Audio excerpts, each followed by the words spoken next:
এই লেসনে আমরা শিখব যে কিভাবে ওডেক্সে লগ ইন করতে হয় আর লগ ইন করার পর আমরা কিভাবে আমাদের প্রোফাইল আপডেট করতে পারি। তো এজন্য আমরা ব্রাউজারটি ওপেন করার পর আমরা একটি নতুন ট্যাব নিয়ে নিচ্ছি এবং নতুন ট্যাব খুলে আমরা আমাদের ওডেক্সের ওয়েব অ্যাড্রেসটি দিয়ে দিচ্ছি www.odex.com।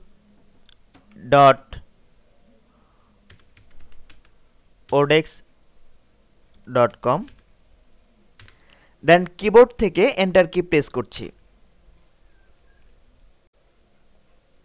আমরা দেখতে পেলাম আমাদের সামনে ওডেক্সের ইন্টারফেসটি ওপেন হয়েছে। এখন এখানে উপরে ডান দিকে আমরা দুটি অপশন দেখতে পাচ্ছি, সাইন আপ আর লগ ইন এই নামে। সাইন আপ এই বাটনটি ক্রিয়েট করে মূলত নতুন অ্যাকাউন্ট তৈরি করতে হয়, যা আমরা পূর্ববর্তী লেসনে দেখিয়েছি।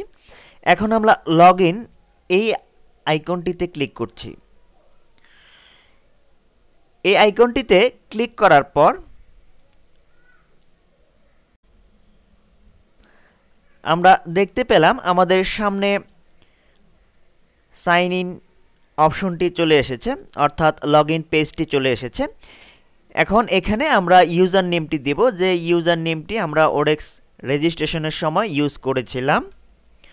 আমরা এখানে দিয়ে দিচ্ছি রাসেল 1617। দেন পাসওয়ার্ড আমরা দিয়ে দিচ্ছি যেটি আমরা রেজিস্ট্রেশন করার সময় ইউজ করেছিলাম, ঠিক একই পাসওয়ার্ড আমরা এখানে ইউজ করব।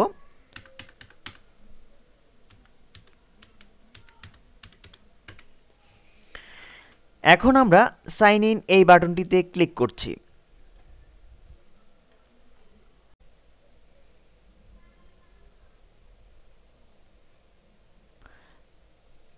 আমরা লগ ইন করার পর ওডেক্স অ্যাকাউন্টের ভেতরে প্রবেশ করলাম।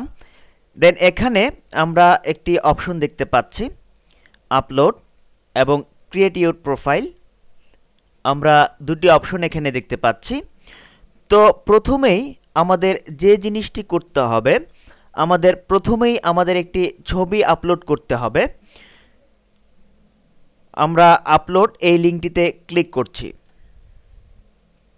এই লিঙ্কটিতে ক্লিক করার পর আমরা এখানে একটি মেসেজ দেখতে পাচ্ছি যে upload your portrait, select an image file under 5 MB in size.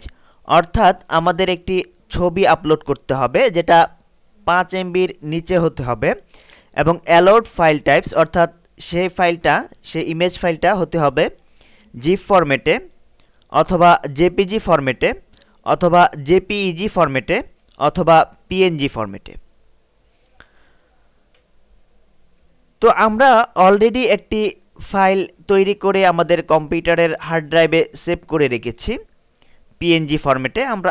আপনারা ইচ্ছা করলে যে কোনো ফরম্যাট এখান থেকে আপনার ইচ্ছে মতো ইউজ করতে পারেন। চুজ ফাইল এই বাটনটিতে আমরা ক্লিক করছি। এই বাটনটিতে ক্লিক করার পর আমরা আমাদের নির্দিষ্ট লোকেশন থেকে ছবিটি সিলেক্ট করে দেব। আমরা ছবিটি আমাদের কম্পিউটারের ডেস্কটপে আমরা সেভ করে রেখেছিলাম। আমরা এখান থেকে এটি সিলেক্ট করে দেন ওপেন এই বাটনটিতে ক্লিক করছি। আমরা দেখতে পাচ্ছি যে আমাদের ছবিটি আপলোড হচ্ছে।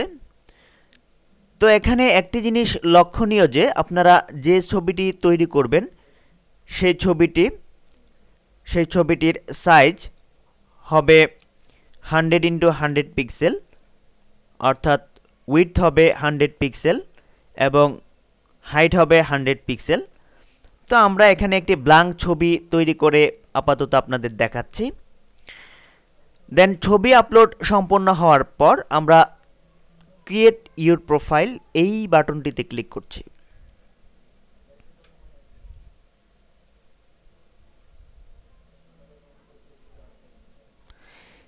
এই বাটনটিতে ক্লিক করার পর আমরা এখানে একটি অপশন দেখতে পাচ্ছি যে display name as Russell Mahmud, show your full name. এটি ডিফল্ট অবস্থায় সিলেক্ট করা আছে। আর আরেকটি অপশন দেখতে পাচ্ছি যে রাসেল এম, অর্থাৎ শর্ট নেম এই ফরম্যাটে আছে, show your first name and last initial. অর্থাৎ আমরা যদি চাই যে ডিসপ্লে করতে আমাদের পুরো নামটি, সেটিও ডিসপ্লে করতে পারি, অথবা আমরা যদি চাই যে আমরা আমাদের পুরো নাম ডিসপ্লে করতে চাচ্ছি না, আমাদের শর্ট নেম ডিসপ্লে হবে, আমরা সেটিও নির্বাচন করে দিতে পারি। যাই হোক, আমরা ডিফল্ট যেটি রয়েছে সেটি আমরা সিলেক্ট করে রাখলাম। দেন এখানে আমাদের টাইটেল দিতে হবে। টাইটেল দেওয়ার সময় অবশ্যই একটি জিনিস আমাদের খেয়াল রাখতে হবে যে আমরা কোন ধরনের কাজের জন্য আমরা আমাদের প্রোফাইলটি আপডেট করছি। অর্থাৎ আমরা যদি ডাটা এন্ট্রির কাজের জন্য আমাদের প্রোফাইল আপডেট করি, আমাদের টাইটেলটি সেই অনুযায়ী দিতে হবে এবং হাইলাইটেড করতে হবে। আমরা যদি ওয়েব ডিজাইনের কাজের জন্য আমাদের প্রোফাইলটি আপডেট করি, তো সেই ওয়েব ডিজাইনের কার্য উপযোগী করে আমাদের প্রোফাইলটি আমাদের আপডেট করতে হবে।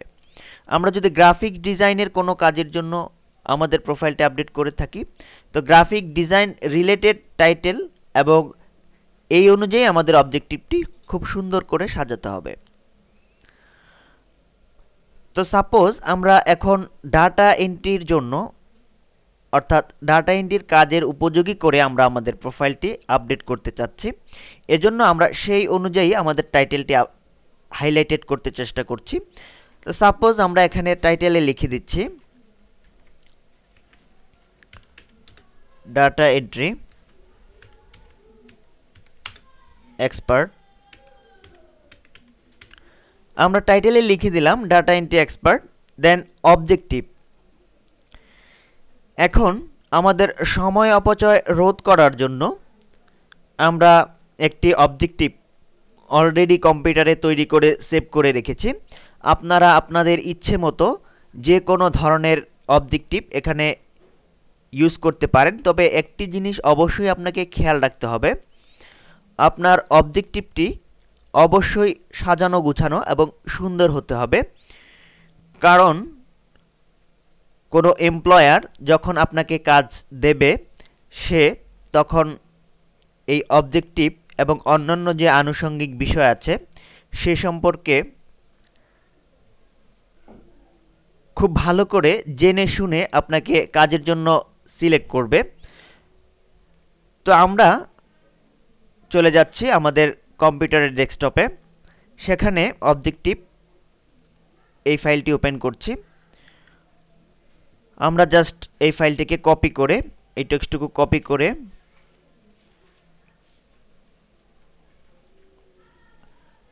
আমরা অবজেক্টিভ এই অংশে নিয়ে পেস্ট করে দিলাম। এখানে আমরা লিখেছি I am a dedicated and constant worker. Over the past 2 years, I have experienced to use my skills and hardworking ability in data entry jobs to benefit my employer and be of service of others.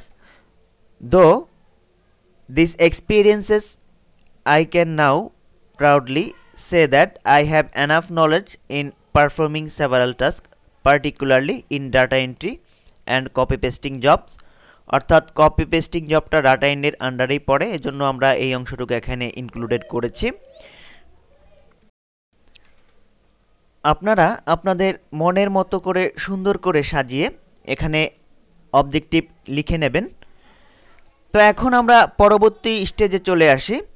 আমরা এখন এখানে hourly rate দেব। Hourly rate আমাদের কত, অর্থাৎ per hour আমরা কাজের জন্য কতটুকু ডিমান্ড করব। তো প্রাইমারি অবস্থায় আমাদের রেট একটু কম দেওয়াই ভালো, কারণ কাজ পেতে একটু সুবিধা হবে। তো প্রাইমারি অবস্থায় আমরা সাপোজ এখানে দিয়ে দিচ্ছি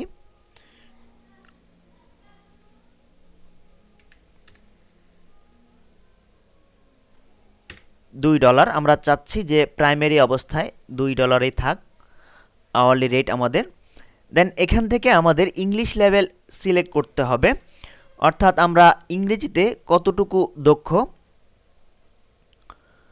তো আমরা ইংলিশ লেভেল, এখানে আমরা একটি আইকন দেখতে পাচ্ছি, আমরা এখানে ক্লিক করলে বেশ কিছু অপশন এখানে দেখতে পাচ্ছি যে আমরা ইংরেজি কতটুকু জানি। তো সাপোজ আমরা এখানে দিয়ে দিলাম যে fluent written English and good verbal English, অর্থাৎ আমরা ফ্লুয়েন্টলি ইংরেজি লিখতে পারি আর ভালো ইংলিশ বলতে পারি। আমরা এই অপশনটি সিলেক্ট করে দিচ্ছি। দেন এখন আমরা প্রাইমারি রোল সিলেক্ট করে দেব। আমরা প্রাইমারি রোল এই অংশের এই আইকনটিতে ক্লিক করছি। আমরা দেখতে পাচ্ছি এখানে বেশ কিছু ডিফল্ট অপশন আছে। আমরা এখান থেকে, যেহেতু আমরা ডাটা এন্ট্রির কাজের জন্য অ্যাপ্লাই করতে চাচ্ছি, সেই ক্ষেত্রে আমরা ডাটা এন্ট্রি প্রফেশনাল এটি সিলেক্ট করে দিলাম। দেন আমাদের জব ক্যাটাগরিজ অফ ইন্টারেস্ট, অর্থাৎ কোন কোন ধরনের কাজ করতে আমরা আগ্রহী সেটি আমাদের সিলেক্ট করে দিতে হবে। আমরা add job categories that apply to you এই লিঙ্কটিতে ক্লিক করছি। আমরা এখান থেকে কোন কোন ক্যাটাগরির কাজে পার্টিসিপেট করতে চাই তা সিলেক্ট করে দিতে পারি। তবে একটি জিনিস খেয়াল রাখতে হবে যে আমরা 10টি ক্যাটাগরি অন্তত আমরা সিলেক্ট করতে পারবো, এর বেশি আমরা পারবো না। Select up to 10 categories. আমরা এখান থেকে সাপোজ সিলেক্ট করে দিচ্ছি web design, technical writing, copy writing, blog and article writing, website content. যেহেতু আমরা ডাটা এন্ট্রির কাজে বেশি অংশগ্রহণ করতে চাচ্ছি, ক্রিয়েটিভ রাইটিং। এখান থেকে আমরা সিলেক্ট করে দিলাম ডাটা এন্ট্রি, আমাদের মেইন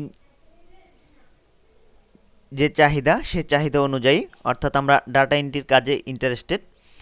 তো ডাটা এন্ট্রি এখান থেকে সিলেক্ট করে দিলাম। দেন এখান থেকে আমরা এসইও সিলেক্ট করে দিলাম। দেন আমরা এখান থেকে গ্রাফিক্স ডিজাইন সিলেক্ট করলাম।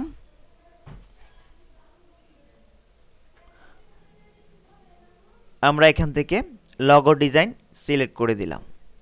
সিলেক্ট করে দেন আমরা সেভ ক্যাটাগরিজ এই বাটনটিতে ক্লিক করছি। আমরা দেখতে পাচ্ছি আমাদের ক্যাটাগরিগুলি অলরেডি সেভড হয়ে গিয়েছে। আমরা পরবর্তীতে ইচ্ছে করলে এডিট ক্যাটাগরিজ এখানে গিয়ে আমরা আমাদের ক্যাটাগরিগুলি পরিবর্তন করে নিতে পারি আমাদের ইচ্ছে মতো। তো দেন পরবর্তীতে আমরা দেখতে পাচ্ছি যে প্রোফাইল ভিজিবিলিটি, এখানে এভরিওয়ান ডিফল্ট অবস্থায় সিলেক্টেড আছে।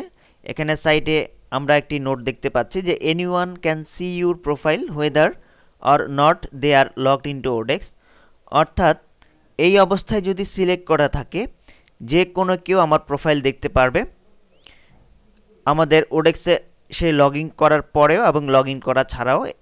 এছাড়াও এখানে আরও বিভিন্ন অপশন আছে যে ওডেক্স ইউজার্স অনলি, অর্থাৎ আমরা এই অপশনটি সিলেক্ট করে দিলে শুধুমাত্র ওডেক্স ইউজাররাই আমার প্রোফাইল দেখতে পারবে, প্রোফাইলের বিভিন্ন ইনফরমেশন দেখতে পাবে। আমরা যদি হিডেন এই অবস্থায় রাখি তাহলে employers can see your profile, অর্থাৎ এমপ্লয়ার্স আমার প্রোফাইল দেখতে পাবে শুধু only if you have applied to their job. আমি যদি কোনো এমপ্লয়ারের কাজে অ্যাপ্লাই করি দেন সে কেবল তখনই আমার প্রোফাইল দেখতে পাবে। তো যাই হোক, আমরা ডিফল্ট অবস্থায় যেটি আছে সেটিতেই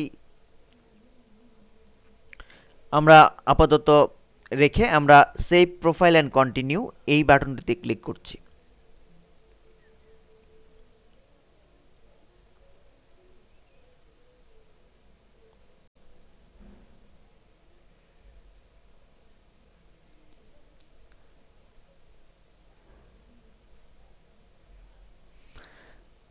আমরা দেখতে পাচ্ছি যে ইউর প্রোফাইল কমপ্লিটনেস, এখানে আমাদের অলরেডি 30% প্রোফাইল কমপ্লিট হয়ে গিয়েছে, অর্থাৎ আমরা অলরেডি 30% প্রোফাইল কমপ্লিট করে ফেলেছি 100%-এর মধ্যে। তো পরবর্তী লেসনে আমরা দেখব যে কিভাবে অ্যাড এ স্কিল এই লিঙ্কটিতে ক্লিক করে আমরা আমাদের স্কিল অ্যাড করে আমরা আমাদের প্রোফাইল আপডেট করতে পারি আরও 10%।